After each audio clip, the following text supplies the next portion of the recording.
ಅತಿಪ್ರಸಕ್ತೋ ತೋ ದೃಷ್ಟ್ವಾ ಸರ್ವವ್ರಜ ವಿಚಾರಿಣಿ ನಾಶಕತ್ವೋ ವಾರಯಿತು ನಂದಗೋಪಃ ಸುದುರ್ಮದವು. ಇಬ್ಬರ ಚೇಷ್ಟೆ ಅನ್ನೋದು ತುಂಬ ವಿಲಕ್ಷಣವಾಗಿತ್ತು, ಅವರನ್ನು ಹಿಡಿಲಿಕ್ಕಾಗಲಿಲ್ಲ. ತಥೋ ಯಶೋಧ ಸಂಕ್ರುದ್ಧ ಕೃಷ್ಣಂ ಕಮಲಲೋಚನಮ್ಮೆ ವ್ಯಾನಾಪ್ಯ ಶಕಟೀ ಮೂಲೆ ಭರ್ತ್ಸಯಂತೋ ಪುನಃ ಪುನಃ ಧಾಮ್ನ ಚೈವ ಉದರೇ ಬದ್ಧ್ವ. ಅವಳು ಅವನ ಹೊಟ್ಟೆಗೆ ಹಗ್ಗವನ್ನು ಕಟ್ಟಿದ್ಲು ಅಂತ ಇಷ್ಟು ಮಾತ್ರ ಹೇಳಿದೆ. ಭಾಗವತದಲ್ಲಿ ಆ ಪ್ರಸಂಗವನ್ನು ಹೇಳ್ತಾರೆ. ಯಾವಾಗ ಕೃಷ್ಣನನ್ನು ಕಟ್ಟಿದ್ದು ಅಂದರೆ ಅವನು ಅಮ್ಮ ಹಸಿವು ಅಂತ ಬಂದಂತ, ಅಮ್ಮ ಹಸಿವಾಗಿದೆ ಏನಾದರೂ ಕೊಡು ಅಂತ. ಸರಿ, ಅವಳು ತೊಡೆಯ ಮೇಲೆ ಹಾಕಿಕೊಂಡು ಸ್ತನ್ಯಪಾನ ಮಾಡಿದ್ದು ಅಂತ ವಾದಿರಾಜ ಸ್ವಾಮಿಗಳಂತಾರೆ. ಕೃಷ್ಣನೇ ತೊಡೆಯ ಮೇಲೆ ಬಂದು ಮಲಗಬೇಕಾದ್ರೆ ಎಷ್ಟು ಪುಣ್ಯ ಇರಬೇಕು. ನಾವು ಮಾಡಿದ ಪದಾರ್ಥ ನೈವೇದ್ಯ ಮಾಡಿದರೆ ಪುಣ್ಯ ಅಂದರೆ ತೊಡೆಯ ಮೇಲೆ ಅವನು ಮಲಗಿ ಅವಳ ಸ್ತನ್ಯಪಾನವನ್ನು ಮಾಡಬೇಕು. ಇಷ್ಟಲ್ಲದೆ ನಿತ್ಯ ತೃಪ್ತ. ಆದರೆ ಅದೇ ಅಂತಾರೆ, ಹಸಿವಾಗಿತ್ತು ಅಂತ ಕುಡ್ದ ಅನ್ಕೋಬೇಡ್ರಿ. ಮತ್ತೇನು, ಯಶೋಧ ಮಾಡಿದಂತಹ ಸೇವೆಗೆ ಅವಳ ಎದೆಯಲ್ಲಿ ಪುಣ್ಯವನ್ನು ಇಡಬೇಕಾಗಿತ್ತು. ಪುಣ್ಯವನ್ನು ಇಡಲಿಕ್ಕೆ ಅಲ್ಲಿ ಈಗ ಒಂದು ಪಾತ್ರೆಯಲ್ಲಿ ಪೂರ್ಣ ಏನಾದರೂ ಇದ್ದರೆ ಅಲ್ಲಿ ಇನ್ನೊಂದು ಹಾಕ್ಲಿಕ್ಕೆ ಆಗೋದಿಲ್ಲ. ಅದನ್ನು ಹೊರಗೆ ಹಾಕಿ ಪುಣ್ಯ ಇಡಬೇಕು. ಆ ಹಾಲನ್ನು ಹೊರಗೆ ಎಳೆದು ಪುಣ್ಯವನ್ನು ಇಟ್ಟನೆ ವಿನಃ ತನಗಾಗಿ ಅವನು ಕುಡಿದದ್ದೆಲ್ಲ ನಿತ್ಯ ತೃಪ್ತ ಅಂತ ರಾಜರಂತಾರೆ. ಸರಿ, ಕೃಷ್ಣ ಬಂದಾಗ ಏನಾಗಿತ್ತು ಅಂದರೆ ಅವಳಿಗೆ ಜ್ಞಾನ ಭಕ್ತಿ ವೈರಾಗ್ಯ ಇತ್ತು ಅಂದರು ವಾದಿರಾಜರು. ಅದು ನಿಮಗೆ ಗೊತ್ತು. ಭಾಗವತದಲ್ಲಿ ಜ್ಞಾನಭಕ್ತಿ ವೈರಾಗ್ಯ ಇತ್ತು ಅಂತ ಹೇಳಿಲ್ಲ. ಯಾವಾಗ ಬಂದ ಅನ್ನೋದನ್ನು ನೋಡಿ ವಾದಿರಾಜರು ಅಲ್ಲಿ ಎಸೆನ್ಸ್ ಅನ್ನು ತೆಗಿತಾರೆ. ಏಕದಾ ಗೃಹದಾಸೀಶೋ ಯಶೋಧ ನಂದಗೇಹನೆ. ಒಮ್ಮೆ ಗೃಹದ ದಾಸಿಯರೆಲ್ಲ ಬೇರೆ ಕೆಲಸಕ್ಕೆ ನಿಯೋಜಿಸಲ್ಪಟ್ಟಿದ್ರು. ತಾನೇ ಮೊಸರು ಕಡಿಯೋ ಪರಿಸ್ಥಿತಿ ಬಂತು. ಧರ್ಮಾಂತರ ನಿಯುಕ್ತಾಸು ನಿರ್ಮಮಂಥ ಸ್ವಯಂ ದಧಿ. ತಾನೇ ಮೊಸರು ಕಡಲು. ಕಡಿಬೇಕಾದ್ರೆ ಕೃಷ್ಣ ಬಂದದ್ದು. ಕಡಿಬೇಕಾದ್ರೆ ಜ್ಞಾನ ಭಕ್ತಿ ವೈರಾಗ್ಯ ಇತ್ತು ಅಂತ ನಿಮಗೆ ಗೊತ್ತು. ರಾಜರಂತಾರೆ, ಅವಳು ಸುಮ್ಮನೆ ಕಡಿತಾ ಇರಲಿಲ್ಲ. ಬಾಯಲ್ಲಿ ಕೃಷ್ಣನ ಗೀತೆಗಳನ್ನು, ಕೃಷ್ಣನ ಚರಿತ್ರೆಯನ್ನ ಗಾನ ಮಾಡ್ತಾ ಕೆಲಸ ಮಾಡ್ತಾ ಇದ್ದೆ. ಹಳೆ ಮನೆಗಳಲ್ಲಿ, ಹಳೆ ಮನೆ ಅನ್ನೋದಕ್ಕಿಂತ ಹಳೆ ಜನ, ಮನೆ ಹಳೇದಿದ್ರು ಹಳೆ ಜನಗಳು ಮನೆ ಕೆಲಸ ಮಾಡಬೇಕು. ಸಾಮಾನ್ಯ ದೇವರ ನೂರಾರು ಗೀತೆಗಳನ್ನು ಹಾಡ್ತಾ ಮಾಡೋರು. ಇಷ್ಟು ಡೈವರ್ಸಿಟಿನೂ ಇರಲಿಲ್ಲ. ಸೀರಿಯಲ್ಸು, ಫೋನು ಅಥವಾ ಟಿ ವಿ ಯಾವ್ದು ಇರಲಿಲ್ಲ. ನಿಜವಾಗ್ಲೂ ತುಂಬ ಅಡ್ವಾನ್ಸ್ಮೆಂಟ್ ಆದರೆ ಪುಣ್ಯ ಕಮ್ಮಿ ಆಗ್ತಾ ಬರುತ್ತೆ. ಇದಿರಲಿಲ್ಲ ಎಂಟರ್ಟೈನ್ಮೆಂಟ್ ಅನ್ನೋದಕ್ಕಾದ್ರೂ ಪುರಾಣಕ್ಕೆ ಬರೋರು. ಅವರು ಹೇಳಿದ್ರು, ಮೈಸೂರಿನಲ್ಲಿ ಕೇಸ್ ಹಾಕಿ ಬಿಟ್ಟಿದ್ರಂತೆ ಜಯತೀರ್ಥಾಚಾರ್ಯರ ಮೇಲೆ, ನೀವು ನಮ್ಮ ಇದು ಫಟ್ ಶೋ ಟೈಮ್ಗೆ ಪುರಾಣ ಹೇಳಬಾರದು ಅಂತ. ಸಿನಿಮಾಕ್ಕೆ ಹೋಗುವವರೆಲ್ಲ ಪುರಾಣಕ್ಕೆ ಬಂದು ಕೂತಿರೋರಂತೆ ಸಾವಿರಾರು ಜನ. ನೀವು ಇಲ್ಲಿ ಹೇಳಬೇಡಿ ಅಂತ. ಅಂದ್ರೆ ಆ ತರಹ ಪುರಾಣವೂ ಚೆನ್ನಾಗಿರೋದು. ಅವರು ಮತ್ತೆ ವೇಣುಗೋಪಾಲದಾಸರು ಇಬ್ಬರ ಮೇಲೆ ಕೇಸ. ನಮ್ಮ ಗುರುದಾಸರು ಹೇಳೋರು, ನೀವು ಅವರು ವೇಣುಗೋಪಾಲದಾಸರು ಇದನ್ನ ಹೇಳಿದರೆ, ಹನುಮಂತ ಉಂಗುರವನ್ನು ಕೊಟ್ಟ ಪ್ರಸಂಗವನ್ನ ಕೇಳೋರೆಲ್ಲ ತನ್ಮಯರಾಗಿ ಇವತ್ತು ಹನುಮಪ್ಪ ಸೀತೆಗೆ ಉಂಗುರ ಕೊಡ್ತಾನೆ ಅಂತ ಒಂದು ಸೇರ್ ಇಡೋರಂತ, ಒಂದು ಪಾತ್ರೆ. ಅದ್ರ ತುಂಬ ಅವ್ರವ್ರು ಹಾಕೊಂಬಂದು ಉಂಗುರ ಬಿಚ್ಚಿ ಹಾಕೊಟ್ಟೋಗ್ರಂತ. ಆಚಾರ್ಯ ಒಂದು ಸೇರು ಉಂಗುರ ಬರೋದಂತ್ರಿ. ಆ ತರಹ ಹೇಳುವ ಕಾಲವೂ ಇತ್ತು, ಕೇಳುವವರಿಗೆ ತನ್ಮಯತೆಯೂ ಇತ್ತು. ಡೈವರ್ಸಿಟಿ ಇರಲಿಲ್ಲ. ಇವತ್ತು ಡೈವರ್ಸಿಟಿ ಜಾಸ್ತಿಯಾಗಿ how to kill the time ಅಂತ ಒಂದು ಕಾಲ ಇತ್ತಂತೆ. ಸಮಯವನ್ನು ಹಾಳು ಮಾಡೋದು ಹೇಗೆ, ಹೊತ್ತೆ ಹೋಗ್ತಾ ಇಲ್ಲ ಅಂತ. ಇವತ್ತು ಹೊತ್ತೆ ಸಾಕಾಗೋದಿಲ್ಲ, ಅಷ್ಟು ಹಾಳಾಗಿದ್ದೇವೆ ಪ್ರಕೃತದಲ್ಲಿ. ಆಗ ಮನೆ ಕೆಲಸ ಮಾಡಬೇಕಾದ್ರೆ ಬಾಯಲ್ಲಿ ಕೃಷ್ಣನ ಗೀತೆಗಳನ್ನು ಗಾನ ಮಾಡ್ತಾ ಇದ್ದಾಳೆ. ಗಾನ ಅನ್ಯಥಾನುಪಪತ್ಯ ಅಂತ. ಅನ್ಯಥಾನುಪಪತ್ತಿ ಅಂತಂದ್ರೆ ಬೈ ಇನ್ಫರೆನ್ಸ್ ಅಂತ ಅನ್ಯಥಾನುಪಪತ್ತಿ ಅಂತ. ಲೋಕದಲ್ಲಿ ನಾವು ಅದು ಮಾಡ್ತೀವಿ. ಶಾಸ್ತ್ರ ಅದಕ್ಕೊಂದು ವ್ಯವಸ್ಥೆಯಾದ ಟರ್ಮನ್ನು ಕೊಡ್ತು, ಅನ್ಯಥಾನುಪಪತ್ತಿ. ಅದು ನಾವು ನೀವು ಮಾತಾಡಬೇಕಾದ್ರೆ, ನಾನು ನಾಳೆ ನಿಮ್ಮ ಮನೆಗೆ ಬರ್ತೀನಿ, ಹೌದಾ, ತುಂಬ ಸಂತೋಷ, ಸದ್ಯ ಇವತ್ತು ರಾತ್ರಿನೇ ನಾನು ಊರಿಗೆ ಹೋಗ್ತಾ ಇದ್ದೀನಿ ಅಂತ. ಅಂದ್ರೆ ನಾ ಬರಬಾರದು ಅಂತಾನೆ ನಿಮ್ಮ ಅಭಿಪ್ರಾಯ. ಅನ್ಯಥಾನುಪಪತ್ಯ ಬರಬಾರದು ಅಂತಾನೆ ಸಿದ್ಧ ಆಗಿದ್ದದು. ನಾ ಏನು ಹೇಳಿದೆ, ನೀವು ಬನ್ನಿ. ಅಲ್ಲ ರೀ, ನಾನು ನಿಮ್ಮನ್ನು ನೋಡ್ಲಿಕ್ಕೆ ಬರ್ತೇನೆ ಅಂತಂತ ಇದ್ರೆ ನೀವು ಅಯ್ಯೋ ಅನ್ಯಾಯ ಅನ್ನೋದು ಬಿಟ್ಬಿಟ್ಟು ಸದ್ಯ ನಾನು ಇವತ್ತು ರಾತ್ರಿನೇ ಊರಿಗೆ ಹೋಗ್ತಾ ಇದ್ದೀನಿ ಅಂದ್ರೆ ಅನ್ಯಥಾನುಪಪತ್ಯ, ನೀನು ನಮ್ಮ ಮನೆಗೆ ಬರಬೇಡ ಅಂತ. ಹಾಗಾಗಿ ಇದನ್ನ ಅನ್ಯಥಾನುಪಪತ್ತಿ ಅಂತ ಕರೀತೇವೆ. ಪ್ರಕೃತದಲ್ಲಿ ಗಾನ ಮಾಡ್ತೀಯಾಣೆ, ಅದರಿಂದ ಗೊತ್ತಾದದ್ದೇನಂದ್ರೆ ಜ್ಞಾನ ಇದೆ ಅಂತ. ಗಾನದಿಂದ ಜ್ಞಾನ. ಸರಿ, ಜ್ಞಾನ ಇದೆ ಅಂತ ಗೊತ್ತಾಯ್ತು. ಭಕ್ತಿ ವೈರಾಗ್ಯ, ಅವಳ ಕಣ್ಣಲ್ಲಿ ಆನಂದ ಬಾಷ್ಪ ಸುರಿತಾ ಇತ್ತಂತೆ, ಅದು ಭಕ್ತಿಯ ಅಕ್ನಾಲೆಜ್ಮೆಂಟ್ ಅಂದ್ರು. ನೇತ್ರೇ ಜಲಂ ಗಾತ್ರ ರುಹೇಶ ಹರ್ಷಃ, ದೇವರ ಕಥೆಯನ್ನ ಓದ್ತಾ ಕೇಳ್ತಾ ತನ್ಮಯರಾದರೆ ಹೃದಯ ಕರಗಿ ಕಣ್ಣಿನಿಂದ ಗೊತ್ತಿಲ್ಲದೆ ಆನಂದ ಭಾಷ್ಪಗಳು ಬಿದ್ದಿದೆ ಅಂತಾದರೆ ಅವರ ಹೃದಯ ಕೋಮಲ. ಇಲ್ಲಾಂದ್ರೆ ಕಲ್ಲು ಅಂತ, ತದಶ್ಮ ಸಾರಂ ಹೃದಯಂ ಬತೇದಂ, ಕಲ್ಲು ಹೃದಯ ಅಂತ. ಸೊ ಅವಳಿಗೆ ಭಕ್ತಿ ಇದೆ ಅಂತ ಗೊತ್ತಾಯಿತು, ವೈರಾಗ್ಯ ಇದೆ ಅಂತ ಹೇಗೆ ಗೊತ್ತಾಯಿತು? ಅದಕ್ಕೆ ಅಂತಾರೆ ಭಾಗವತದಲ್ಲಿ, ಅವಳು ತಲೆಯನ್ನ ಊಗುತ್ತಾ ಕೆಲಸ ಮಾಡ್ತಾ ಇತ್ತು. ಹೀಗೆ ದಾನ ಮಾಡ್ತಾ ಮಾಡ್ತಾ ಮುಡಿದ ಹೂವು ಅಡಿಗೆ ಬಿತ್ತು. ನೋಡಿದಾಳೆ, ನೋಡಿದರೂ ಮತ್ತೆ ಇಟ್ಕೊಳ್ಳಿಲ್ಲ ಅಂದ್ರೆ ವೈರಾಗ್ಯ ಇದ್ರೆ ಸಾಧ್ಯ ಅಲ್ಲ. ತನ್ನ ಹೂವು ಕೆಳಗೆ ಬಿದ್ದಾಗ ಮತ್ತೆ ಎತ್ತಿಟ್ಕೊಳ್ತಾಳೆ. ಅವಳಿಗೆ ವೈರಾಗ್ಯ ಇತ್ತು, ಆದ್ದರಿಂದ ಅದರ ಬಗ್ಗೆ ಉಪೇಕ್ಷೆ ಬಂತು. ಸೊ ಹಾಡಿನಿಂದ ಗಾನ, ಕಣ್ಣೀರಿನಿಂದ ಭಕ್ತಿ, ಬಿದ್ದ ಹೂವನ್ನು ಎತ್ತಿಟ್ಕೊಳ್ಳದೆ ಇರೋದರಿಂದ ವೈರಾಗ್ಯ. ಜ್ಞಾನ ಭಕ್ತಿ ವೈರಾಗ್ಯಗಳು ಮೇಳೈಸ್ತು, ಕೃಷ್ಣ ಬಂದ. ಕೃಷ್ಣ ಹತ್ತಿರ ಬರಬೇಕಾದ್ರೆ ಜ್ಞಾನ ಭಕ್ತಿ ವೈರಾಗ್ಯ ಇದ್ರೆ ಮಾತ್ರ ಬರ್ತಾರಂತೆ. ಸರಿ, ಹಾಲನ್ನ ಕುಡಿಸ್ತಾ ಇದ್ದಾಳೆ. ಅಲ್ಲಿ ಅಡಿಗೆ ಮನೆಯಲ್ಲಿ 1 ಲೀಟರ್ ಹಾಲು ಇಟ್ಟಿದ್ದು, ಅದು ಉಕ್ಕಲಿಕ್ಕೆ ಬಂತು. ಅಯ್ಯಯ್ಯೋ ಹಾಲು ಉಕ್ಕತ್ತೆ ಅಂತ ಕೃಷ್ಣನ ಕುಕ್ಕದ್ದು ಓಡಿಬಿಟ್ಟು. ಕೃಷ್ಣ ಅಂದ, ಏನು ಕರ್ಮಾನೆ ನಿಂದು, ಕ್ಷೀರಸಾಗರದ ಓನರ್ ನಾನು, ನಿನ್ನ ತೊಡೆಯ ಮೇಲೆ ಬಂದು ಮಲಗಬೇಕಾದ್ರೆ ಅನಂತ ಜನ್ಮದ ಪುಣ್ಯ ಬೇಕು. ನಿನಗೆ ನನಗಿಂತ ಆ ಹಾಲೇ ಹೆಚ್ಚಾಯ್ತಲ್ಲ, ಕ್ಯಾ ಹಾಲ್ ಹೇ ಅಂತ ದೇವರು. ಅಲ್ಲಿ ಹೋಗೋದ್ರಲ್ಲಿ ಅದು ಉಕ್ಕೋಯ್ತು, ಇಲ್ಲಿ ಕೃಷ್ಣನ ಅವಳೇ ಕೈ ಬಿಟ್ಟಿದ್ದು. ಕೃಷ್ಣ ಹೇಳಿದ, ನಿನಗಲ್ಲ, ಇದು ಜಗತ್ತಿಗೆ ಪಾಠ. ಯಾರಿಗೆ ದೇವರು ಬೇಡ, ಯಾರಿಗೆ ಲೌಕಿಕವಾದ ಬೆನಿಫಿಟ್ಟಿಗೆ ಹೆಚ್ಚು ಬೆಲೆ ಕೊಟ್ಟು ಓಡ್ತಾರೆ, ಸಾಮಾನ್ಯವಾಗಿ ನಾವು ಬಿಡೋದು ದೇವರ ಪೂಜೆನೇ ಅಲ್ಲ. ಬೆನಿಫಿಟ್ ಇದೆ ಅನ್ನೋದು ಅದ್ಯಾಕೆ ನಮ್ಮ ಮಾತು ಕೇಳೋದು ದೇವರೇ. ನಿರ್ಮಾಲ್ಯ ಮಾಡಿದ್ರು ಅಂತಾನೆ, ಪೂರ್ಣಾಭಿಷೇಕ ಮಾಡಿದ್ರು ಅಂತಾನೆ, ಅರ್ಧಂಬರ್ಧ ಬಿಟ್ಟು ಹೋದ್ರು ಅಂತಾನೆ, ನೀರ್ ನೈವೇದ್ಯಕ್ಕೆ ಇಟ್ರು ಅಂತಾನೆ, ಕಡೆಗೆ ನೀವೇ ಪೂಜೆನೇ ಮಾಡದೇ ಇದ್ರೆ ದೇವರಂತಾನೆ. ಸುಸೂತ್ರ ಆಯ್ತಪ್ಪ, ಅರ್ಧಂಬರ್ಧ ಬಿಟ್ಟು ಎಲ್ಲಿಗೆ ಬಿಡ್ತೀವಿ ಅಂತ ನಂಗೆ ಡೌಟು ಅಂತ. ಅದಕ್ಕೆ ತುಂಬಾ ಒಳ್ಳೆಯವರಿದ್ರೆ ನೀವು ದೇವರಿದ್ದಾಗ ಸಾರ್ ಅನ್ನೋದಂದ್ರೆ ಏನ್ ಮಾಡಿದ್ರು ಮಾಡಿಸ್ಕೋತೀರಿ ಅಂತ. ನಮ್ಮ ಇವರೆಲ್ಲ ಬರ್ತಾರಲ್ಲ ಕೇಳಲಿಕ್ಕೆ ಮತ, ನಮ್ ದೇವ್ರ ನೀವೇ ಅಂತ ಅಂದ್ರೆ ನಿಮ್ಗೆ ಸರಿಯಾಗಿ ಮಾಡ್ತೀವಿ ಅಂತಾರೆ. ನಾವು ದೇವ್ರಿಗೆ ಮಾಡಿದಾಗೆ ಅವರು ನಮಗ್ ಮಾಡೋದು. ಪ್ರಕೃತದಲ್ಲಿ ಪರಮಾತ್ಮ ಇಷ್ಟನ್ನ ಮಾಡಿದ. ಆ ಜ್ಞಾನ ಭಕ್ತಿ ವೈರಾಗ್ಯ ಇತ್ತು. ಆದರೆ ಯಾವಾಗ ಹಾಲಿನ ಸಲುವಾಗಿ ಓಡಿದ್ಲು, ಕೃಷ್ಣ ಅಂತ ಅನ್ಯಾಯ ಮಾಡಿದಿ ಅಂತ, ಅಲ್ಲಿ ಹಾಲು ಉಕ್ಕೋಗಿತ್ತು, ಇಲ್ಲಿ ಹಾಲು ಅವಳೇ ಕೃಷ್ಣನನ್ನ ಹೊರಗೆ ಹಾಕಿದ್ಲು. ಕೃಷ್ಣ ಮೊದಲೇ ಕಲ್ಲು ಗಿಲ್ಲು ತಗೊಂಬಂದಿದ್ದ, ಹೊಡೆದ ನೋಡ್ರಿ, ಮೇಲೆಲ್ಲ ಕಟ್ಟಿದ್ದು. ಈ ನಿಮ್ಮನೇಲಿ ಕಟ್ಬೋದು, 15 ಅಡಿ ರೂಫ್ ಇದೆ, ಹಾಗಾಗಿ ಕಟ್ಬೋದು. ಹೊಡೆಯೋ ಕಾಲಕ್ಕೆ ಮೈಯೆಲ್ಲ ಚೆಲ್ಲೋಯ್ತು, ಮನೆಯೆಲ್ಲ ಚೆಲ್ಲೋಯ್ತು. ಇದಲ್ಲದೆ ಕೃಷ್ಣ ಮಾಡಿದ್ದೇನೆಂದ್ರೆ, ಒಂದು ಗಡಿಗೆ ಬೆಣ್ಣೆ ತಗೊಂಡು 2 ಬೆಕ್ಕನ್ನು ಇಟ್ಕೊಂಡು ಅದಕ್ಕೆ ಬೆಣ್ಣೆ ಹಚ್ಚುತ್ತಾ ಇದ್ದ. ಮೈ ಉರಿದೋಯ್ತು. ಪಾಪಿ, ಹಾಲು ಮೊಸರು ಎಲ್ಲ ಚೆಲ್ಲೋದಲ್ಲದೆ ಬೆಣ್ಣೆಗೆ ಬೆಕ್ಕಿನ ಅಲಂಕಾರ ಮಾಡ್ತೀವಿ, ಬೆಕ್ಕಿಗೆ ಬೆಣ್ಣೆ ಅಲಂಕಾರ ಮಾಡ್ತೀನಿ ತಾಳು ಅಂತ ಕೋಲ್ ಹಿಡ್ಕೊಂಬಂದು. ಕೃಷ್ಣ ಸಿಗ್ತಾನ, ಓಡಿಬಿಟ್ಟು. ಅವಳು ಓಡಿ ಓಡಿ ಓಡಿ ಸುಸ್ತಾಗಿ ಅವ್ರ ಕಡೆ ನಿಂತ್ಬಿಟ್ಲ. ಆಗಲ್ಲಪ್ಪ ನಂಗೆ ನೋಡ್ಲಿಕ್ಕೆ. ಕೃಷ್ಣ ಅಮ್ಮನ ಹತ್ರ ತಾನೇ ಓಡಿ ಬಂದಂತೆ. ವಾದಿರಾಜರಂದ್ರು, ಈಗ ಅವನು ಬಂದಾಗ ಏನು ಪುಣ್ಯ ಇತ್ತು, ಆಗೇನೋ ಜ್ಞಾನ ಭಕ್ತಿ ವೈರಾಗ್ಯ ಇತ್ತು ಅಂತ ದೊಡ್ಡದಾಗಿ ವರ್ಣನೆ ಮಾಡಿದ್ರಿ. ಈಗ ಕೃಷ್ಣನ್ನೇ ಹೊಡಿಬೇಕು ಅಂತ ಕೋಲ್ ಹಿಡ್ಕೊಂಬಂದ್ಯಾಳೆ. ಈಗೇನಿತ್ತು? ಏನು ರಾಜರ ಚಿಂತನೆ ಅಂದ್ರೆ, ಅವಳು ಕೃಷ್ಣನ ಹಿಂದೆ ಓಡಿ ಬಂದಲ್ಲ, ತೀರ್ಥಯಾತ್ರೆ ಮಾಡಿದ ಪುಣ್ಯವನ್ನ ದೇವರು ಕೊಟ್ಟು ಹತ್ರ ಬಂದ. ಪರಾನು ಯಾತ್ರಾರ್ಜಿತ ಪುಣ್ಯಪಾತ್ರಿ. ದೊಡ್ಡವರ ಹಿಂದೆ 4 ಹೆಜ್ಜೆ ಹೋದ್ರೇನೆ ಪುಣ್ಯ ತೀರ್ಥಯಾತ್ರೆ ಮಾಡಿದ್ದು. ಆ ತೀರ್ಥಿ ಗುರುವಂತಿ ತೀರ್ಥ, ಇವನು ಓಡಾಡಿದ ಈ ಗಂಗೆಗೆ ಈ ಪಾವಿತ್ರತೆ ಬಂದದ್ದು ಇವನ ಪಾದ ಸಂಘ ಪಡೆದಿದೆ ಅಂತ. ಕಾಶಿಯೋ ರಾಮೇಶ್ವರವೋ ಬದರಿಯೋ ಇವೆಲ್ಲ ಪವಿತ್ರವಾದ ಕ್ಷೇತ್ರ. ಆದದ್ದು ಯಾಕೆ ಅಂದ್ರೆ ಈ ಕೃಷ್ಣನ ಸಂಪರ್ಕ ಇದೆ ಅಂತ. ಪವಿತ್ರಾಣಾಂ ಪವಿತ್ರಮ್ಯೋ ಮಂಗಲಾನಾಂಚ ಮಂಗಲಂ. ಪಾತ್ರರ ಸಂಗಡ ಯಾತ್ರಯ ಚರಿಸಿ ವಿಧಾತ್ರ ಪಿತನ ಗುಣ ಸ್ತೋತ್ರಗಳ ಶ್ರೋತ್ರದಿ ಸವಿದು ವಿಚಿತ್ರಾನಂದದಿ ಗಾತ್ರವ ಮರೆದು ಪರತ್ರವ ಪಡುವುದೇ ಫಲವಿದು ಬಾಳದುದಕ್ಕೆ. ಸಿರಿ ನಿಲಯನ ಗುಣಗಳ ತಿಳಿದು ಭಜಿಸುವುದೇ ಫಲವಿದು ಬಾಳದುದಕ್ಕೆ.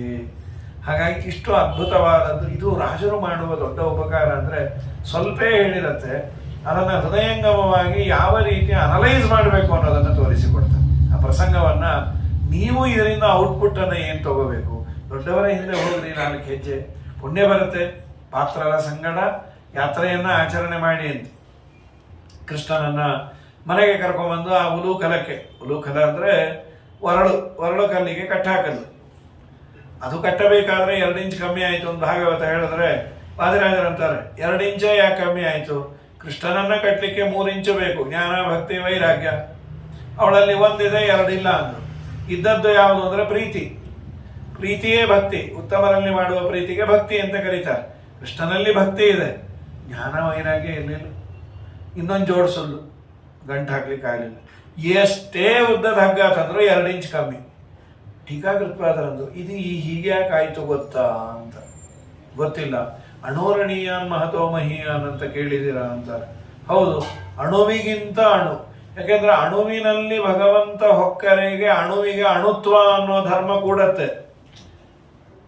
ಅಣುನೇ ತುಂಬಾ ಚಿಕ್ಕದು, ಅದರಲ್ಲಿ ಇವನು ಸೇರಬೇಕು ಅಂದ್ರೆ ಅಣುಕಿನ್ನ ಅಣುತರ. ಈ ಸಾಮಾನ್ಯವಾಗಿ ಚಿಕ್ಕದರಲ್ಲಿ ಅತಿ ಚಿಕ್ಕದಾದರೆ ಶ್ರೇಷ್ಠತೆ ಹೆಚ್ಚು. ಈ ಶಾಲಿಗ್ರಾಮಗಳಲ್ಲಿ ಹಾಗೆ, ಚಿಕ್ಕ ಶಾಲಿಗ್ರಾಮದಲ್ಲಿ ಸನ್ನಿಧಾನ ಹೆಚ್ಚು ಅಂತಾರೆ. ದೊಡ್ಡ ಶಾಲಿಗ್ರಾಮದಕ್ಕಿಂತ ಚಿಕ್ಕದರಲ್ಲಿ ಸನ್ನಿಧಾನ ವಿಶೇಷ ಅಂತ. ಇಲ್ಲಿ ಶಾಲಿಗ್ರಾಮಗಳೆಲ್ಲ ಇದು, ಅದು ಚಿಕ್ಕದು, ತುಂಬ ಚೆನ್ನಾಗಿರ್ಬೇಕಷ್ಟೇ. ಸೊ ಅಣೋರಣೀಯಾನ್, ಅಣುವಿಗಿಂತ ಅಣು, ಮಹತೋ ಮಹೀಯಾನ್ ಇನ್ನೊಂದು ಪ್ರಮೇಯ. ದೇವರು ಯಾವುದು ತುಂಬಾ ದೊಡ್ಡದು ಅದಕ್ಕಿಂತ ದೊಡ್ಡದಾಗಿದ್ದಾನೆ. ಇದೆರಡು ವಿರುದ್ಧ ಧರ್ಮಗಳೇ. ಒಂದ ಜೋರಾಗಿರ್ಬೇಕು, ಒಂದ ಸಣ್ಣಗಾದರೂ ಇರ್ಬೇಕು. ನಾವೇ ಇರ್ತೇವೆ. ನಮ್ಮ ಹಳೆ ಫೋಟೋ ತೆಗೆದು ನೋಡಿದ್ರೆ ನಮಗೆ ಆಶ್ಚರ್ಯ, ನೋಡ್ರಿ ಪಾಪ ಎಷ್ಟು ಸಣ್ಣಗಿದ್ದಾರೆ, ಮನೆಯವರಂದ್ರು ನೀವೇ ಅದು ಅಂತ. ನಾನೇನ ಕ್ಯಾಮ್ರಾ ಸರಿ ಇರ್ಲಿಲ್ಲ ಬಿಡು ಅಂತ. ಕ್ಯಾಮ್ರಾ ಅಲ್ಲ, ನೀವು ಸರಿ ಇದ್ರಿ ಆಗ, ಈಗ ಸರಿ ಇಲ್ಲ ಅಂತ. ಸೊ ಭಿನ್ನ ಭಿನ್ನ ಕಾಲದಲ್ಲಿ ನಾವು ದಪ್ಪ ಸಣ್ಣ ಆಗಬಹುದು. ಏಕಕಾಲದಲ್ಲೇ ಅಣುವು ಮಹತ್ವ ಆಗತ್ತಾ? ದೇವರಲ್ಲಿ ಇದು ಸಾಧ್ಯ ಇದೆ. ಅದನ್ನ ನಮ್ಮ ಪ್ರತ್ಯಕ್ಷದಿಂದ ಏನಾದರೂ ಕನ್ವಿನ್ಸ್ ಮಾಡ್ಕೊಳ್ಳಿಕ್ಕಾಗತ್ತಾ? ಅದಕ್ಕೆ ಕೃಷ್ಣನಿಗೆ ಆ ಹಗ್ಗ ಕಟ್ಟಿದಾಗ ಆಗದೇ ಇದ್ದದ್ದೇ ಯಶೋದಮ್ಮ ಅವಳು ಎಷ್ಟೇ ಹಗ್ಗ ತಂದು, ಸಪೋಸ್ ಒಂದು ಟೇಪ್ ತೆಗೆದುಕೊಂಡು ಬಂದು, ಟೈಲರಿಂಗ್ ಟೇಪ್ ತೆಗೆದುಕೊಂಡು ಬಂದು ಕೃಷ್ಣನ ಸೊಂಟವನ್ನ ಅಳೆದರೆ ಆ 7-8 ವರ್ಷದ ಮಕ್ಕಳಿಗೆ ಎಷ್ಟು ಸೊಂಟ ಸೈಜ್ ಇರಬೇಕು, 20 ಇಂಚೋ 28 ಇಂಚೋ ಏನೋ ಅಷ್ಟೇ ಇರೋದು. ಹಗ್ಗ ಎಷ್ಟು ಉದ್ದ ಬೇಕು? 28 ಇಂಚು ಸೊಂಟವನ್ನ ಕಟ್ಟಲಿಕ್ಕೆ. ಸೊಂಟ ಪ್ಲಸ್ ಅದರ ಡಯಾಮೀಟರ್ ಹೊರಳದು ಒಂದು 50 ಇಂಚಿನದ್ದು ಸಾಕು. ಆದ್ರೆ 50 ಇಂಚು ತಂದ್ರು 2 ಇಂಚ್ ಕಮ್ಮಿ, 100 ಇಂಚಿನ ತಂದ್ರು 2 ಇಂಚ್ ಕಮ್ಮಿ. ಯಾಕೆ ಅಂದ್ರೆ ದೇವರಂತಾನೆ, ನಾನು ನೋಡ್ಲಿಕ್ಕೆ ಪುಟ್ಟದಾಗಿದ್ರು ಮಹತೋ ಮಹೀಯಾನ್. ಅಣುನ ಪ್ರತ್ಯಕ್ಷ ಸಿದ್ಧ, ಮಹತೋ ಮಹೀಯಾನ್ ಪ್ರತ್ಯಕ್ಷ ಸಿದ್ಧ. ಯಾಕೆ ಗಂಟು ಹಾಕ್ಲಿಕ್ಕೆ ಆಗ್ತಾ ಇಲ್ಲ? ಏಕಕಾಲದಲ್ಲೇ ಅಣೋರಣೀಯಾನ್ ಮಹತೋ ಮಹೀಯಾನ್ ಪ್ರಮೇಯವನ್ನ ಪ್ರತ್ಯಕ್ಷವಾಗಿ ಯಶೋಧನ್ ತೋರಿಸ್ತಾನ್. ಸುಧಾರನ್ ದೃಷ್ಟಾಂತ ತಗೊಳ್ತಾ ಇದನ್ನ ಅಣೋರಣೀಯಾನ್ ಮಹತೋ ಮಹೀಯಾನ್. ಇಲ್ಲಾಂದ್ರೆ ನಮಗೆ ಅಣುವಿಗಿಂತ ಅಣು ಅಂದ್ರೆ ವಿ ಕಾಂಟ್ ಇಮ್ಯಾಜಿನ್ ಇಟ್. ಕೆಲವೆಲ್ಲ ನಮಗೆ ಇಮ್ಯಾಜಿನೇಷನ್ ಬರೋದಿಲ್ಲ ಅಂತಾನೆ ಶಾಸ್ತ್ರ ಪಾಪ. ಯದ್ಯಪಿ ದೇವರು ಯಾರು ಅಂತಂದ್ರೆ ಜಗಜ್ಜನ್ಮಾಧಿಕರ್ತ ಅಂತ ಹೇಳ್ಬೇಕಂತ. ಆ ದೇವರು ಯಾರು ಅಂದ್ರೆ ಗುಣಪೂರ್ಣ ಅಂತ ಹೇಳಬೇಕು. ಗುಣಪೂರ್ಣ ಅಂದ್ರೆ ನಾವು ಜಗತ್ತಲ್ಲಿ ಯಾರನ್ನು ನೋಡಿದ್ರು ಏನೋ ಒಂದು ದೋಷ ಇದ್ದೇ ಇದೆ ಅಲ್ವಾ?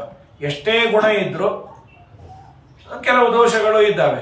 ಸೊ ಗುಣಪೂರ್ಣತ್ವ ಅನ್ನುವ ಲಕ್ಷಣ ಅಸಂಭಾವನಾ ಶಂಕಾಗ್ರಸ್ತ ಅಂತಾರೆ. It is impossible. ಗುಣಪೂರ್ಣನಾದವನು ಇರ್ಲಿಕ್ಕೆ ಸಾಧ್ಯವೇ ಇಲ್ಲ ಸಾರ್, ಬಿಟ್ಬಿಡು. ಹಾಗಾದ್ರೆ ಕಾಣುವ ಈ ಪ್ರಪಂಚ ನೋಡ್ತಾ ಇದೆಯಲ್ಲ? ಎಸ್, ನೋಡ್ತಾ ಇದ್ದೀನಿ. ಇದನ್ನ ನಿರ್ಮಾಣ ಮಾಡಿದ ಎಂಜಿನಿಯರ್ ದೇವರು. ಯಾಕೆ ಜಗಜ್ಜನ್ಮಾದಿ ಕಾರಣತ್ವವನ್ನು ದೇವರ ರಕ್ಷಣೆ ಹೇಳಿದ್ದು ಅಂದ್ರೆ ನಿಮ್ಗೊಂದು ಸ್ವಲ್ಪ ಐಡಿಯಾ ಬರುತ್ತೆ. ಜಗತ್ತು ನಿನಗೆ ಪರಿಚಯ ಇದೆ ಸ್ವಲ್ಪ. ಇಲ್ಲಿ ಚಿತ್ರ ವಿಚಿತ್ರವಾದಂತಹ ಘಟನೆಗಳು ಪದಾರ್ಥಗಳಿದೆ. ಇದನ್ನ ನಿರ್ಮಾಣ ಮಾಡಿದ ಅಂದ್ರೆ ಓ, ಇದನ್ನ ನಿರ್ಮಾಣ ಮಾಡೋದೊಂದು ಗ್ರೇಟೇ ಇರ್ಬೇಕ್ರಿ. ಜಗಜ್ಜನ್ಮಾದಿ ಕಾರಣತ್ವದಿಂದ ದೇವನ ಗುಣಪೂರ್ಣತ್ವಕ್ಕೆ ಅದು ಸಾಧಕ. ಹಾಗಾಗಿ ಜಗಜ್ಜನ್ಮಾದಿ ಕಾರಣತ್ವವನ್ನ ಹೇಳಿ ಗುಣಪೂರ್ಣತ್ವವನ್ನ, ಅದನ್ನೇ ಜನ್ಮಾಧಿಕರಣದಲ್ಲೂ ಹೇಳಿದ್ರು, ಚಂದ್ರಿಕಾದಲ್ಲಿ ವ್ಯಾಸತೀರ್ಥರು ಅದನ್ನೇ ಅಂತಾರೆ. ಜೀವಾದಿ ಭೇದಕಂ ವಿಷ್ಣೋ ಜಗತ್ಕಾರಣ ಮುಚ್ಚತೆ. ಗುಣಪೂರ್ಣ ಪ್ರಸಿದ್ಧಯೇ, ದೇವರು ಗುಣಪೂರ್ಣ ಅನ್ನೋದನ್ನ ಸಿದ್ಧಿ ಮಾಡುವ ಸಲುವಾಗಿ ಅಂತ. ಪ್ರಕೃತದಲ್ಲಿ ದೇವರು ಆ ಸೊಂಟವನ್ನ ಇಟ್ಕೊಂಡಷ್ಟೇ ಇಟ್ಕೊಂಡಿದ್ದ, 2 ಇಂಚ್ ಕಮ್ಮಿ ಆಯ್ತು. ರಾಜನ ಇನ್ನೊಂದು ದೃಷ್ಟಿಯಲ್ಲಿ ಹೇಳ್ತಾರೆ, ದೇವರನ್ನ ಕಟ್ಟಲಿಕ್ಕೆ ಜ್ಞಾನ ಭಕ್ತಿ ವೈರಾಗ್ಯ ಬೇಕು. ಅವಳಿಗೆ ಭಕ್ತಿ ಇದೆ, ಜ್ಞಾನ ವೈರಾಗ್ಯ ಇಲ್ಲ, ಅದಕ್ಕೆ ಕಟ್ಟಿಸ್ಕೊಂಬಲ್ಲ ಅನ್ಬಿಟ್ಟ. ಕಡೆಗೆ ಅವಳಂದು, ನೀಗೊಂದು ದೊಡ್ಡ ನಮಸ್ಕಾರ, ನಿನ್ನ ನಾನು ಕಟ್ಲಿಕ್ಕಾಗಲ್ಲ, ನೀನು ನನ್ನ ಮಗ ಅಲ್ಲ ಅಂದ್ಲು. ಹಾಗಾದ್ರೆ ಕಟ್ಟು ಅಂತ ಇಷ್ಟೇ ಉದ್ದದಲ್ಲಿ ಕಟ್ಟಿಸ್ಕೊಂಡಂತೆ. ಯಾಕೆ ಅಂದ್ರು, ಇನ್ನೆರಡೂ ಬಂತು. ಎಲ್ಲಿ ಬಂತು? ನೀನ್ ನನ್ನ ಮಗ ಅಲ್ಲ ಅಂದಲ್ಲ, ಅದೇ ವೈರಾಗ್ಯ. ನಿನ್ನನ್ನ ನಾನು ಬಂಧನ ಮಾಡ್ಲಿಕ್ಕೆ ಆಗಲ್ಲ ಅಂದಲ್ಲ, ದೇವರು ಯಾರ ಬಂಧನಕ್ಕೆ ಒಳಗಾಗಲ್ಲ. ದೇವರ ಪೆಟ್ಟಿಗೆ ಕಟ್ಟಬಹುದು, ದೇವರನ್ನ ಕಟ್ಟಕ್ಕಾಗಲ್ಲ. ಹಾಗಾದ್ರೆ ದೇವರನ್ನ ಕಟ್ಟಬೇಕು ಅಂತಾದ್ರೆ ಭಕ್ತಿ ಅನ್ನುವ ಹಗ್ಗದಿಂದ ಮಾತ್ರ ಕಟ್ಟಬಹುದು. ಜ್ಞಾನ, ಭಕ್ತಿ, ವೈರಾಗ್ಯ ಅನ್ನುವ ಆ 3 ಗುಣಗಳು ಮೇಳೈಸಿದಾಗ ದೇವರು ಕಟ್ಟಿಸಿಕೊಂಡ ಅಂತ ರಾಜರಿದು. ಮನೆ ಆಚೆ ಬಂದ 2 ಗಿಡಗಳನ್ನ ಬೀಳಿಸ್ದ. ನಂತರದಲ್ಲಿ ನರಕೂಬರ, ಮಣಿಗ್ರೀವ ಅಂತ ಕುಬೇರನ ಮಕ್ಕಳು, ಅವರಿಬ್ಬರನ್ನ ಉದ್ಧಾರ ಮಾಡಿದ. ಇದಾದ ಮೇಲೆ ಇಲ್ಲಿಂದ ಈ ಊರು ಬೇಡ, ಪಕ್ಕದ ಊರಿಗೆ ಹೋಗುವ ಅಂತಂದ. ಇವರೆಲ್ಲ ಬರೋದಿಲ್ಲ ಅಂತಂದ್ರು. ಆಗ ತೋಳಗಳನ್ನ ಸೃಷ್ಟಿ ಮಾಡಿದ.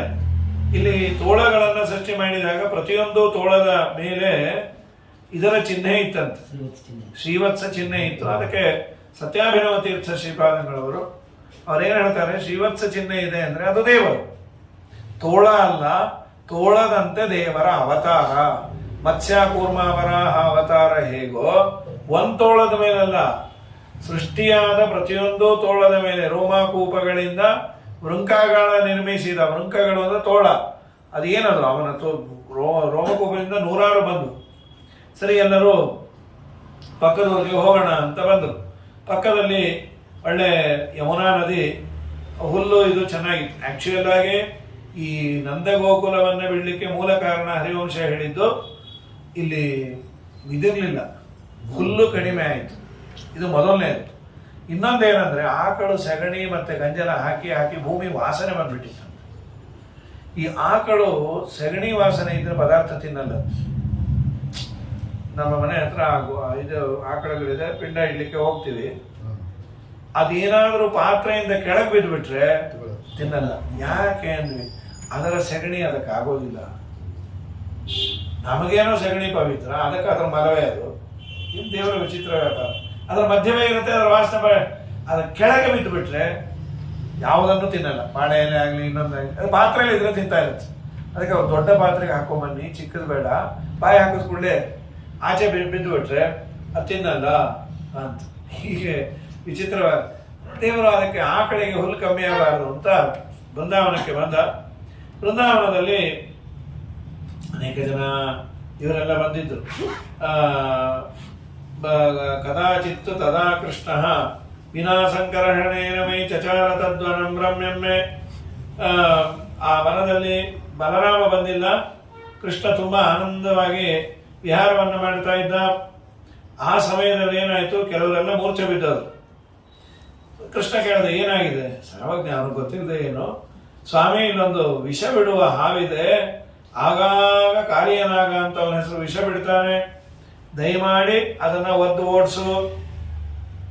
ಆಯ್ತು, ನಾನು ಓಡಿಸ್ತೇನೆ ಅಂತ ಹೇಳಿ ಬಲರಾಮಂಗೆ ಹೇಳಬೇಡಿ ಅಂತ. ಇದು ರಾಜರ ಅನ್ನೋದು. ಬಲರಾಮಗೆ ಯಾಕೆ ಹೇಳಿಲ್ಲ? ನಿರ್ಣಯದಲ್ಲಿ ಆಚಾರ್ಯರು ಅಂತಾರೆ, ಬಲರಾಮ ಬರದೇ ಇದ್ದದ ಕಾರಣ ಶ್ರೀಮದಾಚಾರ್ಯ ಹೇಳೋದು, ನಾನು ನೀನು ಇಬ್ಬರು ಏನಾದರೂ ವನಕ್ಕೆ ಹೋಗಿಬಿಟ್ರೆ ನಾನು ಸತ್ತೆ ಅನ್ನೋ ಸುದ್ದಿ ಬರುತ್ತೆ. ನೀನೂ ಇಲ್ಲ ಅಂದ್ಬಿಟ್ರೆ ಎಲ್ಲರೂ ಸತ್ತೋಗಿರೋರಂತೆ. ಕೃಷ್ಣನ ತಂದೆ ತಾಯಿಯಲ್ಲಿ ಅಯ್ಯೋಯ್ಯೋ ನಮ್ಮ ಮಗ ಹೋದ, ನಿನ್ನ ಮುಖ ನೋಡ್ಕೊಂಡು ಅವರೆಲ್ಲ ಇರ್ತಾರೆ, ನೀನ್ ಸಮಾಧಾನ ಮಾಡಿ ನಮ್ಮ ಹತ್ರ ಕರ್ಕೊಂಬ ಅನ್ನೋದಕ್ಕೆ ಸೇಫ್ ಗಾರ್ಡ್ ಮಾಡ್ಲಿಕ್ಕೆ ದೇವರಿಟ್ಟ ರೆಪ್ರೆಸೆಂಟೇಟಿವ್ ಜೀವಾಭಿಮಾನಿ ಅಂತ ಶ್ರೀಮದಾಚಾರ್ಯ ಹೇಳೋದು. ಅಂದ್ರೆ ತನ್ನ ಭಕ್ತರನ್ನ ರಕ್ಷಣೆ ಮಾಡ್ಲಿಕ್ಕೆ ಯಾವುದೋ ಒಂದು ವ್ಯವಸ್ಥೆ ಮಾಡಿರ್ತಾನ ದೇವರು, ನೀ ಕರ್ಕೊಂಬ. ಇದು ನಿರ್ಣಯದಲ್ಲಿ ಆಚಾರ್ಯ ಹೇಳೋದು. ಯಾಕೆ ಬಿಟ್ಟಿದ್ದು ಬಲರಾಮನನ್ನ? ಈ ಅದರಾಜರ ಅನ್ನೋದು, ಅದು ಹಾವು ಇದು ಹಾವು, ಜಾತಿ ಮೇಲೆ ಪ್ರೀತಿ ಇರುತ್ತೆ, ಅದಕ್ಕೆ ಕರ್ಕೊಂಡ್ಬರ್ಬೇಡ, ಒದ್ದ ಮೇಲೆ ಫೋನ್ ಮಾಡೋಣ, ಅಣ್ಣ ನಿಮ್ಮ ಫ್ರೆಂಡ್ ಅಂತೆ ಅಂತ ನಾವು ಮಾಡೋ ಕೆಲಸವನ್ನು ವಾದರಾಜರು ಹೇಳಿದ್ದು. ನಿರ್ಣಯದಲ್ಲಿ ಆಚಾರ್ಯರು ಹೇಳುವಂಥದ್ದು, ಇಲ್ಲ ಕರ್ಕೊಂಡ್ಬರ್ಬೇಡ, ನೀ ಇಲ್ಲೇ ಇರು, ನೀನ್ ನನ್ನ ಹತ್ರ ಕರ್ಕೊಂಬ. ಎಲ್ಲರೂ ಬದುಕಿರ್ತಾರೆ, ಎಲ್ಲರ ಬದುಕಿಗಾಗಿ ದೇವರು ಬಿಟ್ಟು ಬಂದಿದ್ದಂತೆ. ಇವರೆಲ್ಲ ಬಂದರು. ಬರೋ ಕಾಲಕ್ಕೆ ಅವರ ಬಲರಾಮ ದೇವರಂದ್ರು, ಬಿಡಬೇಡ ಏನನ್ನು ಒದಿ ಅಂತ. ಅದೇ ಬೇಕಾಗಿತ್ತು ಎನ್ನುವಸೆಯಿಂದ ಅದ್ಭುತವಾದ ನರ್ತನ ಶುರು ಆಯ್ತು. ಏನಲ್ಲ, ಅನೀನದ ಪದ್ಮಭವೋ ಮೃದಂಗಂ ಜಗೋ ಹನುಮಾನ್ ಜಗತಾಮಧೀಶಂ ಅದರ ಜಯತ್ತಾಲಗತಿ ಕಬರ್ದಿ ನನರ್ಥ ಗೋಪಾಲಕ ಬಾಲಮೌನಿ. ಡೊಳ್ಳಿನ ಮೇಲ್ಕೈಯ ಭರಮಪ್ಪ ಹಾಕ್ಯಾನು ಶಿವಪ್ಪ ತಾಳವ ಕುಟ್ಟ ಅನ್ಮ್ಯಾನ್ ಒಳ್ಳೊಳ್ಳೆ ಪದಗಳ ನಮ್ಮಪ್ಪ ಹಾಡ್ಯಾನು ಚರವ ಕನಕಪ್ಪ ಕೊಡದ ಅನ್ಮ್ಯಾನ್ ದೇವಿ ನಮ್ಮ ದ್ಯಾವರು ಬಂದರೆ ಬನ್ನೀರೆ ನೋಡ ಬನ್ನೀರೆ ಬನ್ನೀರೆ ನೋಡ ಬನ್ನೀರೆ. ಕರಿಯ ಹೊಳೆಯಲ್ಲಿ ತುರುಗಾಗಳ ಕಾಯುತ್ತ ಉರುಗಾನ ಹೆಡಮ್ಯಾನ್ ಧುಮುಕಾನ್ ಮ್ಯಾನ್ ಉರುಗಾನ ಹೆಡ ಮೇಲೆ ಹಾರಾಡಿ ಕುಣಿವಾಗ ನಾರೇರಿ ವರವಾನ್ ಇತ್ತಾನ್ ಮ್ಯಾನ್. ದೇವಿ ನಮ್ಮ ದ್ಯಾವರು ಬಂದರೆ ಬನ್ನೀರೆ ನೋಡ ಬನ್ನೀರೆ.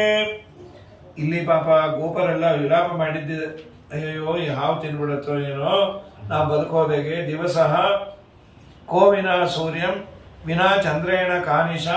ಸೂರ್ಯ ಇಲ್ಲದ ಹಗಲು ಹಗಲು ಅನ್ನಿಸ್ಕೊಳತ್ತೆ, ಅಲ್ಲಿ ಚಂದ್ರ ಇಲ್ಲದ ರಾತ್ರಿ ರಾತ್ರಿ ಹೇಗಾಗತ್ತೆ. ವಿನಾ ಕೃಷ್ಣೇನ ವಿನಾ ವೃಷೇನ ಕಾಗಾವ ವಿನಾ ಕೃಷ್ಣೇನ ಕೋವ್ರಜ. ಕೃಷ್ಣ ಇಲ್ಲ ಅಂದ್ರೆ ನಮ್ಮ ವ್ರಜ ನಂದಗೋಕುಲ ನಾವೆಲ್ಲ ಬದುಕೋದು ಹೇಗೆ. ವಿನಾ ಕೃಷ್ಣಂ ನಯಾಸ್ಯಾಮ, ನಾವೆಲ್ಲ ಕೃಷ್ಣ ಇಲ್ಲದೆ ಬದುಕಲಿಕ್ಕೆ ಅನರ್ಹರು, ಸತ್ವಗುಣ ಅಂತೆಲ್ಲ ಅನ್ನೋ ಕಾಲಕ್ಕೆ ದಮ್ಯತಾಮೇಶ ವೈಕ್ಷಿಪ್ರಂ ಸರ್ಪರಾಜೋ ವಿಷಾಯುಧ ದಮ್ಯತಾ ವದಿ ಅಂದಾಗ ಅದ್ಭುತವಾದ ನರ್ತನ ಮಾಡಿದ. ಅದಾದ ಮೇಲೆ ಅವರೆಲ್ಲ ಬಂದು ಬೇಡ್ಕೋತಾರೆ, ದಯಮಾಡಿ ಬಿಟ್ಬಿಡು. ಬಿಡು ಅಂತಂದಿಲ್ಲ, ಆಕ್ಚುಯಲ್ ಆಗಿ ಬಿಡು ಅನ್ನೋ ಮಾತೇ ಆಡಲಿಲ್ಲ ಅವರು. ನೀವು ಒದ್ದಿದ್ದೇ ಸರಿ ಅಂತಾರೆ ಯಾರು, ನಾಗಪತ್ನಿಯರು. ಭಾಗವತದಲ್ಲಿ ತುಂಬ ಒಳ್ಳೆ ಮಾತು ಆಚಾರ್ಯರು ತಾತ್ಪರ್ಯ ಕೊಟ್ಟಿದ್ದಾರೆ, ಶ್ರೀಮದಾಚಾರ್ಯರು. ಅವರಂದರು, ಸ್ವಾಮಿ ನ್ಯಾಯೋ ಹಿ ದಂಡ, ನೀನು ದಂಡನೆ ಮಾಡಿದ್ದು ನ್ಯಾಯ ಅಂದರು. ಕೃತಕೆಲ್ಲ ಬೇಷಸ್ಮಿನ್ ತವಾವತಾರ ಖಲ ನಿಗ್ರಹಾಯ, ನಿನ್ನ ಅವತಾರವೇ ದುಷ್ಟರನ್ನ ದಮನ ಮಾಡಲಿಕ್ಕೆ. ನನ್ನ ಯಜಮಾನ ಏನು ಮಹಾ ದೊಡ್ಡವನಲ್ಲ, ನೂರಾರು ಜನರ ಪ್ರಾಣ ತೆಗೆದೆ ಅಂತ ಸುಮ್ಮನೆ. ಆದ್ದರಿಂದ ಒದ್ದದ್ದೇ ಸರಿ, ದೇವ್ರು ನಿಲ್ಲಿಸ್ಬಿಟ್ಟ. ಇದೊಳ್ಳೆ ಚೆನ್ನಾಗಿದೆ, ಹೆಂಡತಿಯರೇ ಒದಿ ಅನ್ಬೇಕಾದ್ರೆ ಇನ್ನೊಂದೆರಡು ಸೇರಿಸಿ ಒದಿಯೋದು ಬಿಟ್ಬಿಟ್ಟು. ಅದು ಕೆಲವು ಮನೇಲಿ ಯಾರನ್ನು ಬೈತಾ ಇದ್ರೆ ಅವ್ರಿಗೂ ಹಚ್ಕೊಡ್ತಾರೆ, ನಂದು ಸೇರಿಸಿ ಹೋಗಿರಿ, ನಾ ಬೈದ್ರೆ ಹೊಡ್ಕೋತಾರೆ, ನೀ ಬಾಯಿ ಮುಚ್ಚು ಅಂತ ಹೇಳಿ. ಅಂಥದ್ದು ಯಾಕೆ ದೇವರು ನಿಲ್ಲಿಸಿದ್ದು?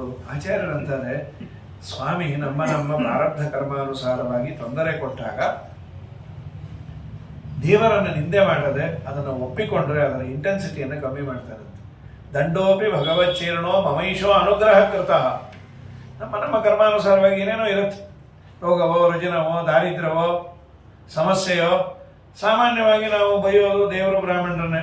ಎಷ್ಟು ಮಾಡ್ತೇನ್ರಿ ರಾಯರಿಗೆ, ನಾನು ಮಾಡಿದಷ್ಟು ಯಾರು ಮಾಡೋದು. ಏನು ಮಾಡ್ತೀವಿ? ಪ್ರತಿ ಗುರುವಾರ ಪಂಚಾಮೃತ ಕೊಟ್ಟು 2 ಬಕೆಟ್ ಕುಡ್ಕೊಂಡ್ಬರ್ತೀನಿ, ಇದೇ ರಾಯರ ಸೇವಾ ಅಂತ. 2 ಬಕೆಟ್ ಪಂಚಾಮೃತ ಕುಡಿಯೋದು ರಾಯರ ಸೇವನೆ. ನಮ್ಮ ಬಕೆಟ್ ಹಾಕ 25 ರೂಪಾಯಿ ಕೊಟ್ಟು ರಾಯರು ಅದಕ್ಕೆ ನಿಂಗೆ ಹೀಗೆ ಮಾಡಿದ್ದು ಅಂತ. ಹಾಗಾಗಿ ಪ್ರಕೃತದಲ್ಲಿ ದೇವ ಬ್ರಾಹ್ಮಣರನ್ನು ನಿಂದೆ ಮಾಡಬೇಡ, ನಿನ್ನ ಕರ್ಮವನ್ನು ದೇವರು ಸವಿಸಲಿಕ್ಕೆ ಈ ತೊಂದರೆ ಕೊಟ್ಟಿರ್ತಾನೆ. ಇತಿ ಭಕ್ತ್ಯ ಚಿಂತಯತಾಂ ಶುಭಕಾರಿ ಭವತ್ಯಲಮ್ಮಂತ. ಸರಿ, ಅವರೆಲ್ಲರೂ ಕೂಡ ವಾಪಸ್ಸು ರಮಣಕ ದ್ವೀಪಕ್ಕೆ ಹೋಗಿದ್ದಾರೆ. ಇದಾದ ಮೇಲೆ ಧೇನುಕಾಸುರ ಅಂತ ಬಂದಿದ್ದ, ಅವನನ್ನ ಬಲರಾಮದೇವರ ದ್ವಾರ ಕೊಲ್ಲಿಸ್ದ. ಇಲ್ಲೇನಾಯ್ತು, ಎಲ್ಲರೂ ಈ ಆಟ ಆಡೋರು ಜೋಡಿ ಆಟ ಆಡ್ಬೇಕಾದ್ರೆ ಸೋತವರು ಗೆದ್ದವರನ್ನ ಹೊರಬೇಕು ಅಂತ ಆಯ್ತು ಅಂತ ಆಗಿತ್ತು. ಈ ಪಾಪಿ ಇವನೇನ್ ಮಾಡಿದ, ಒಬ್ಬ ಅಸುರ ಎಲ್ಲಾರನ್ನೂ ಕರ್ಕೊಂಡು ಹೋಗೋದು, ಎಲ್ಲೋ ಇಟ್ಬಿಡೋದು, ಅಪ್ಸ್ಕಾಂಡ್ ಮಾಡಿ. ಬಲರಾಮ ದೇವರನ್ನು ತಿನ್ಲಿಕ್ಕೆ ಹೋದ, ಬಲರಾಮ ದೇವರು ಅವನನ್ನು ಸಂಹಾರ ಮಾಡಿದ್ರು. ಕೃಷ್ಣ ಶ್ರೀಧಾಮ ಅಂತ ಒಂದು ಸೆಟ್. ಕೃಷ್ಣ ಶ್ರೀಧಾಮ ಗೆದ್ದ, ಕೃಷ್ಣ ಸೋತ ಅಂತ ಭಾಗವತದಲ್ಲುಂಟು. ಸರಿ, ಕೃಷ್ಣನೇ ಶ್ರೀರಾಮನನ್ನ ಕೂಡಿಸಿಕೊಂಡು ಬೆನ್ನ ಮೇಲೆ ಹೊತ್ತ ಅಂತ ಮಧ್ವಾಚಾರ್ಯರು. ಇಲ್ಲ, ಶ್ರೀರಾಮ ಸೋತ, ಕೃಷ್ಣ ಗೆದ್ದ. ಅಲ್ಲಿ ವೇದವ್ಯಾಸದೇವರ ಶ್ಲೋಕದಲ್ಲಿ ಹಾಗೆ ಹೇಳಿದ್ದಾರೆ. ಅವ್ರು ಏನೇ ಹೇಳಿದ್ರು ನೀವು ಹೀಗೆ ಅರ್ಥ ಮಾಡಿ, ಇದೊಳ್ಳೆ ಚೆನ್ನಾಗಿದೆ. ಯಾಕೆ ಹಾಗೆ ಮಾಡಬೇಕು? ಆಚಾರ್ಯರು ಹೇಳೋದೇನೆಂದ್ರೆ, ಎಲ್ಲೇ ವಾಯುದೇವರಿಗೆ ಭಗವಂತನಿಗೆ ಸೋಲು ಅಂತ ಬಂದ್ರೆ ದಯಮಾಡಿ ಅದನ್ನು ಉಪಾಸನೆ ಮಾಡಬೇಡಿ, ನೀವು ಸೋತು ಹೋಗ್ತೀರಿ, ಅವನಿಗೇನು ಲಾಸ್ ಆಗಲ್ಲ. ಅನಿರ್ದೇಶ್ಯ ದೇವತೆಗಳು ಅಂತ ಅವ್ರಿಗೆ ಹೆಸರು. ವಿಭಕ್ತಿಯನ್ನು ವ್ಯತ್ಯಾಸ ಮಾಡಿ ಆದರೂ ವಾಯುದೇವರಿಗೆ ಪರಮಾತ್ಮನಿಗೆ ಗೆಲುವಾಯಿತು ಅಂತ ಹೇಳಿ ಇದೇನೋ ರೂಲ್ ಆಯಿತು ಸರ್. ಕೃಷ್ಣ ಗೆದ್ದ ಅಂತ ನಮ್ಮ ಮನಸ್ಸು ಒಪ್ಕೋತಾ ಇಲ್ಲ. ಎಲ್ಲಾದರೂ ಪ್ರಮಾಣ ಕೊಡ್ತೀರಾ? ಹರಿವಂಶದಲ್ಲಿ ಕೃಷ್ಣನೇ ಗೆದ್ದ, ಶ್ರೀರಾಮ ಸೋತ ಅಂತ ಉಂಟು. ಶ್ರೀಮದಾಚಾರ್ಯರು ಹರಿವಂಶೇಶು ಅಂತ ಈ ಶ್ಲೋಕವನ್ನು ಭಾಗವತ ತಾತ್ಪರ್ಯದಲ್ಲಿ ಕೋಟ್ ಮಾಡ್ತಾರೆ. ಹರಿವಂಶದಲ್ಲಿ ಭಾಗವತದಲ್ಲಿ ಕೃಷ್ಣ ಸೋತ ಅಂತ, ಹರಿವಂಶದಲ್ಲಿ ಕೃಷ್ಣ ಗೆದ್ದ, ಶ್ರೀರಾಮ ಸೋತ ಅಂತ. ಈ ವೇದವ್ಯಾಸ ದೇವರು ಯಾಕೆ ಹೀಗೆ ಮಾಡಿದ್ರು? ಎಲ್ಲರೂ ಎಲ್ಲ ನೋಡ್ಲಿ ಅಂತ. ವಾದಿರಾಜ ಸ್ವಾಮಿಗಳಂತೂ ಒಂದು ಮಾತೇ ಆಡ್ಬಿಡ್ತಾರೆ, ವ್ಯಾಸಶ್ಚನ ಸ್ಪಷ್ಟಮಿದಂ ಪ್ರಮೇಯಂ. ಕೆಲವು ಪ್ರಮೇಯಗಳನ್ನ ವೇದವ್ಯಾಸ ದೇವರು ಸ್ಪಷ್ಟವಾಗಿ ಹೇಳಿಲ್ಲ.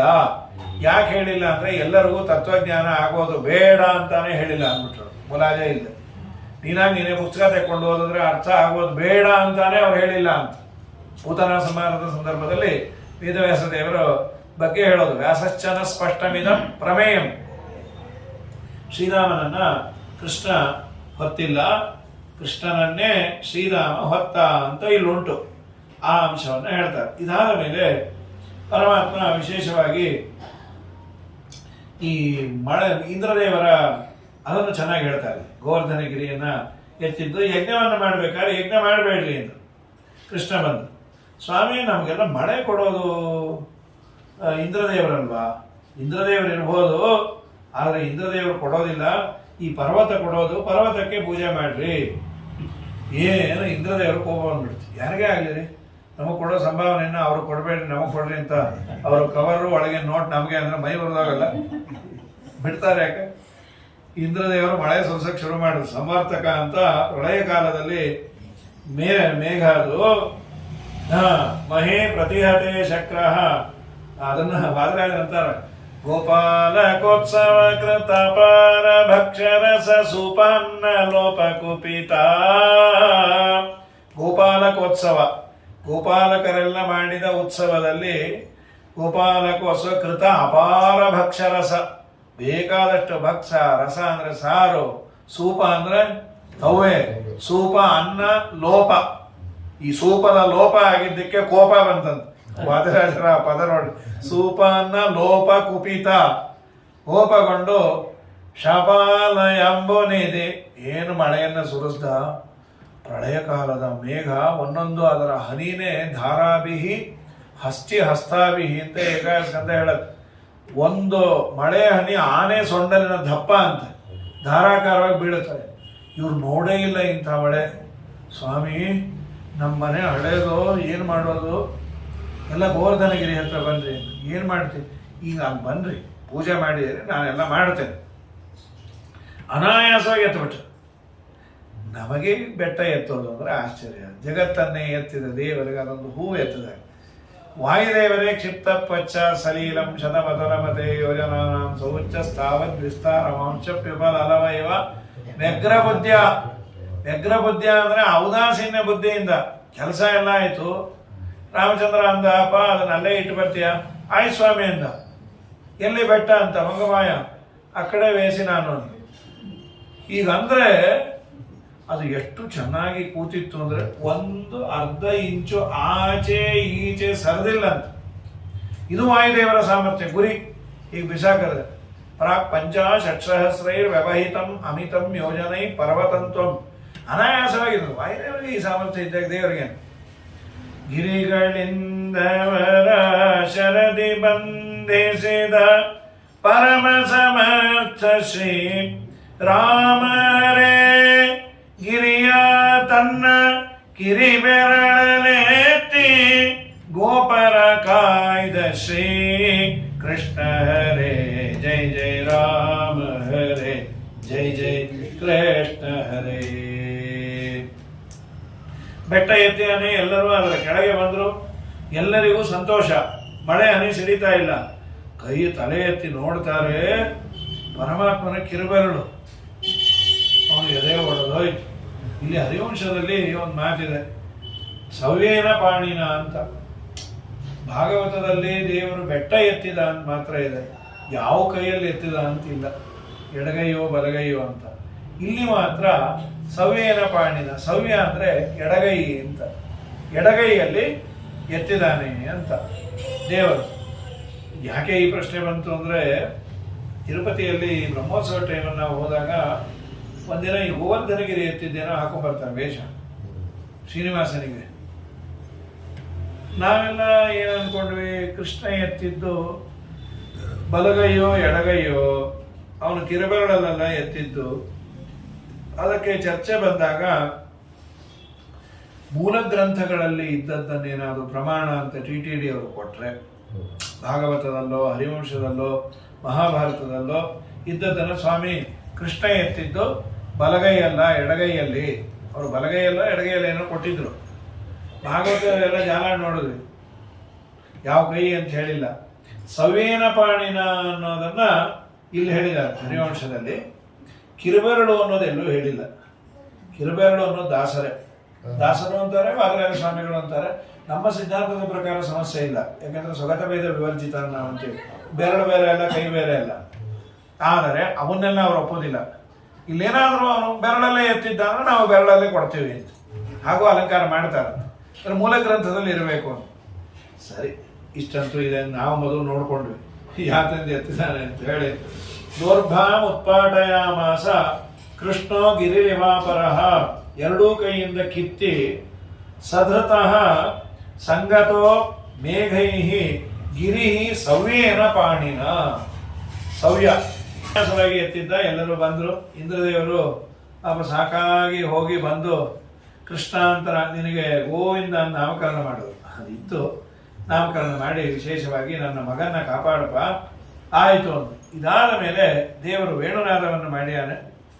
ಇವರೆಲ್ಲ ಅಂದ್ರು, ದೇವೋವಾ ದಾನವೋವಾ ತ್ವಂ ದಕ್ಷೋ ಗಂಧರ್ವಯೇವ ಅಸ್ಮಾಕಂ ಬಾಂಧವೋ ಜಾತೋ ಯೋಸಿ ಸೋಸಿ ನಮೋಸ್ತುತೆ. ಕೃಷ್ಣ, ನೀನು ಯಾವುದೋ ದೇವತೆಯನೋ ಗಂಧರ್ವನೋ ಏನೋ ಇರಬೇಕು. ಕೃಷ್ಣ ಅಂದ ಹಾಗೆಲ್ಲ ಅನ್ಬೇಡ್ರಿ, ನಾನು ನಿಮ್ಮ ಥರ ಅನ್ಬಿಟ್ಟೆ. ನಾನು ದೇವರು ಅಂತ ಎಂದೂ ಹೇಳ್ಕೊಂಡೇ ಇಲ್ಲ ದೇವರು. ಯಾಕಂದ್ರೆ ನೀನು ಎಷ್ಟು ನಮ್ಮನ್ನು ರಕ್ಷಣೆ ಮಾಡ್ತಾ ಇದ್ದಿ, ಯಾವ್ಯಾವ ರೀತಿಯಿಂದ ರಕ್ಷಣೆ ಮಾಡ್ತಿ, ನಿಂದೇನು ವಿಚಿತ್ರ. ಸರಿ, ರಾಸಲೀಲೆಯ ಕಿಂಚಿತ್ ವರ್ಣನೆಯನ್ನು ಮಾಡ್ತಾರೆ. ರಾಸಲೀಲೆದೆಲ್ಲ ಹೆಚ್ಚಿದ್ದು ನಮ್ಮ ಭಾಗವತದಲ್ಲಿ ಜಯತಿ ದೇಹಿಕಂ ಜನ್ಮನಾವ್ರಜ ಅಂತ. ಇಲ್ಲಿ ಅರಿಷ್ಟ ಅಂತ ಒಬ್ಬ ಸುರ ಅರಿಷ್ಟನನ್ನು ಸಂಹಾರ ಮಾಡಿದ. ಇದಾದ ಮೇಲೆ